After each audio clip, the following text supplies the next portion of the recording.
Hello mga kapangyaw. So, ganito po ang buhay dito sa abroad. Hindi po madali. Tingnan nyo po mga kababayan. Ganito po kahirap ang buhay dito. Ayan, Saturday nga po ngayon. Kaya ako ay mag-general cleaning. Oras na naman para linisin natin ang ating mga bintana. Dahil matagal-tagal na din na hindi nalinisan. Kaya ayan, sinamantala ko na kasi wala yung mga amo ko. Kaya ayan, mga pangyaw, ganito din ba kayo? Or mga Disney princess pa kayo ngayon? Sana all na lang, di ba?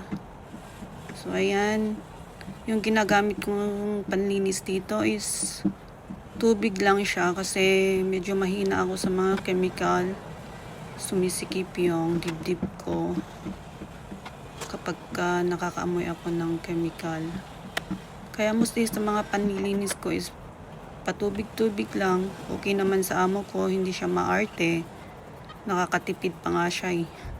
Kaya okay lang. So long as malinis naman siya.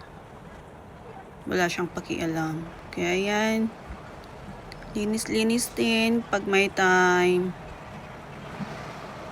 Para hindi sila magsawa sa atin.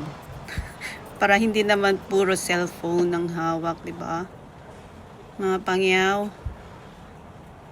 Bawi-bawi din minsan.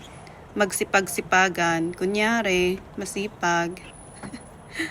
Pero mamaya niyan, masipag din sa cellphone. Ay, nako, buhay. Ganito lang talaga. So, ayan. Subukan ko lang mag-voice over. Kung papasa nga ba.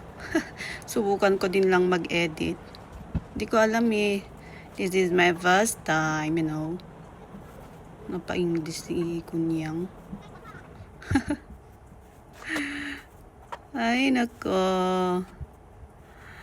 Thank you. See you again next time.